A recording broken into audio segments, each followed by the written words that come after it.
Dave, yourself? I'm going really, really well. Thank you so much for agreeing to chat to us today. No, it's a pleasure, mate.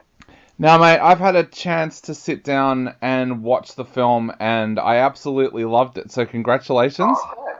Thank you very much. Yep, thanks. So, mate, I know a lot of people out there fell in love with the first film, and they've been eagerly anticipating a sequel for a long time. Yeah, So, yep. why did now feel like the perfect time to finally deliver the sequel? Yeah, sure. Good question. Well, to tell you the truth, Dave, I wasn't really sure I wanted to do another shark film. Like, I got approached, and a lot of the scripts are pretty corny. You know, there's a lot of B-grade or shark exploitation films out there. So I kind of felt, yeah, I didn't really want to do that. I wanted to keep, because, you know, as you say, the first one was very well received. I kind of wanted to keep true to that. But in the back of my head, I always had this idea that maybe I'd do another one. And then I went and saw this play called Lethal Indifference, which is all about domestic violence. And I don't know if you know, but I surf, and in the surfing world, the shark is called the man in the grey suit. And I made that connection. I thought, maybe a shark film can also be about an allegory or about domestic violence. And once I made that connection, I got really excited about writing a script about this, and so that's what sort of got me going. And then, yeah, I wrote the script, and that's how it happened. The domestic violence message comes across so strongly in this film, like you said, and it works so well with what we know as the predators with sharks. Did you find it difficult to write the screenplay once you had that idea in your head? Yeah, no, that's a great question. It was a real dance because, you know, you can appreciate on one level I'm making a thriller and it's about sharks and survival. On the other level, I want to make sure that the domestic violence thing is there. And I'm happy to hear that you think it's well integrated because, you know, I did have to keep, you know, because if you give more time to the shark and that, then are you giving enough time to the domestic violence and vice versa? So it was a constant juggle, and it did take quite a few drafts to get it to a place where I thought, I think that's about right. Yeah, it was a tricky one. I think what you did so well with the film, handling the domestic violence side of things, was that it showed what the people left behind have to go through. So in this case, the sisters of the people, and there's that brilliant line as well where they talk about one sister goes overseas while the other has to deal with the funeral and the police investigation. Was that something that you really wanted to bring to the fore, what it's like for the victim's family afterwards? Yeah, no, totally. I mean, you know, obviously I haven't experienced this, but I have seen people who have experienced trauma, and indeed what is, you know, when someone kills themselves, I've experienced that, and the trauma that's left and for the people left behind is just, it's horrible, and that's exactly what I was trying to get across, that, you know, it's not just this person doing that act, that action has huge ramifications for everyone left behind. You mentioned before about how many shark films are out there these days, and they all seem to go for the schlocky kind of horror style, whereas you go for the thriller suspense style, which I think works remarkably well. When you sit down to write your script, how do you make sure that you don't go into that horror element, that you stay in that thriller genre? Yeah, well,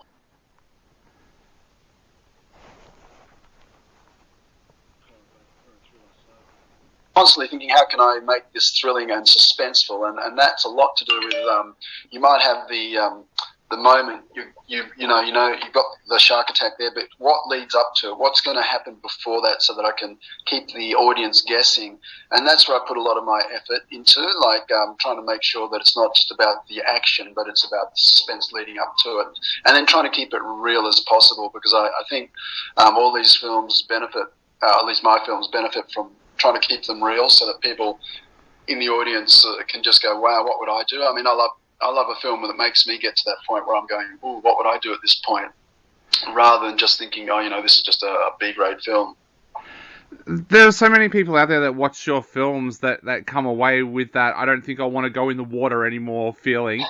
As a surfer yourself, how aware are you when you're making a movie like this of what that is like for a surfer or a swimmer, having that notion that there could be a shark around here somewhere?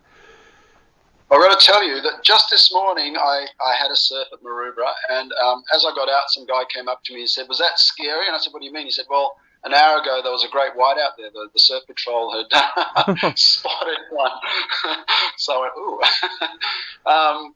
But I'm pretty fatalistic myself. Like I figure, as we know, the odds of a real shark attack are very, very, very small.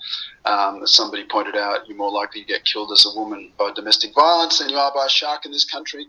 So for me personally, it's in the lap of the gods. But yeah, there's no doubt that some people don't want to watch this film before they go in the water.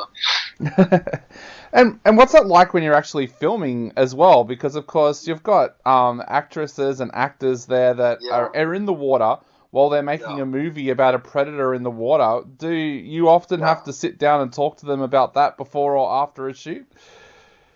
Yeah, no, and we have a very live shoot a set because it's not a tank. And I have to tell you, on this film, we weren't actually in the water, but we were opposite on the beach where we had been filming and would be again filming, and a shark swam by. It was only a small one. It was only a 4 or 5 foot reef shark, but there was the fin. It went screaming by, and it was just like, wow, how more real can you get? But yeah, no, obviously we've got safety officers in the water, and we had shark repellent, those electric things and everything to make sure that there wasn't actual, reality didn't copy reality, and we had a real shark attack. So so it can get pretty real when we're filming. Some of the shots of sharks in this film seemed real. Were there actual footage in there with real sharks? And if so, how did you go about getting those shots? And then how did you actually capture the shark attack sequences during the film? Yeah, no, they're definitely all real sharks. So a bit of my shtick is by wanting to keep it real, I use real shark footage. It's always difficult to get that footage, but we managed to get it. And I won't reveal how we do it because I think that kind of kills a bit of the magic. But yeah, no, they are real sharks.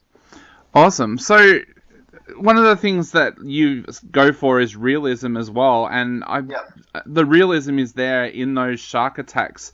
Have you spoken to survivors of shark attacks over the years or watched videos of shark attacks to get that realism 100% right?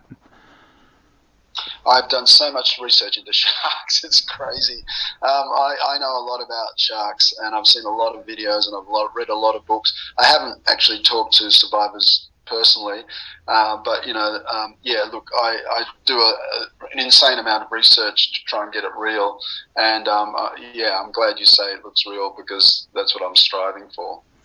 Yeah, now you've got an absolutely sensational cast this time around. They are spectacular in this film. Tell us a little bit about your casting process and how you went about finding the perfect actresses for these roles. Yeah, no, it was a little bit tricky because it was during all that COVID, first in 2020, so I couldn't actually get to meet them, but, they sent in auditions online, and we obviously wanted to get Nick first, she's the lead, and once we'd locked Teresa in, then we went, who was fantastic. We then looked for the girls that had the right chemistry with her and felt right for the part. So once we'd locked her in, we then sort of went for her sister, because obviously that's an important role, Annie, and then we kind of went for the rest of them. And yeah, I was just really lucky that they were available and they turned out as good as they did. They were great. So, of course, casting Teresa as Nick and going through that whole process, did you sit down and talk to her about the domestic violence side of this film as well? Because, yeah, she puts in such an amazing performance as someone whose sister has died in that circumstance. Did you do a lot of work with her, getting her ready for that role?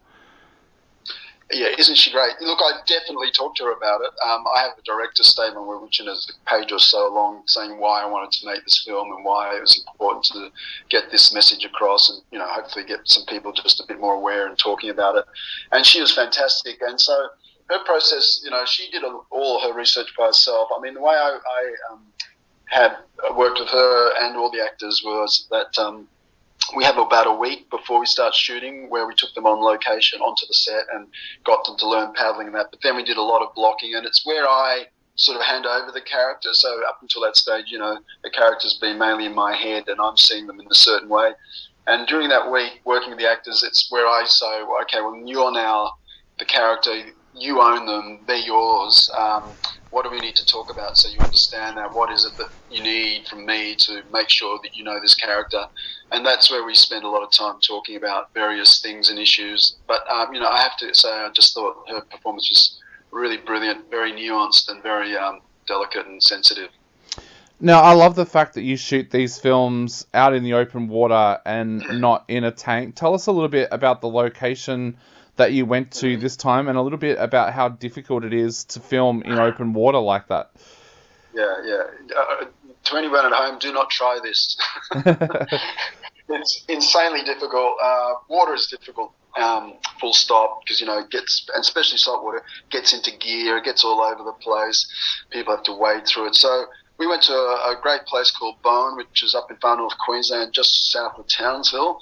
And we went there because we were shooting in winter, and we had people in the water, so we had to keep them warm. And we also wanted we tend to shoot, not quite, it's sort of waist to chest deep water, and we needed that, and that provided that. So, and also obviously they have the wonderful tropical feel and look about it. So, that's how we ended up there. But, it was difficult. It's always difficult in water. I mean, apart from having a shark on set one day, one of the camera assistants trod on a ray and got a barb in her leg and was on, horrible painkillers for 4 days because the pain was so excruciating. And people, when you're in the water that long, like I've been saying to people, I'd get up at 5:30, I'd put on my wetsuit and I'd take it off at 6 o'clock that night.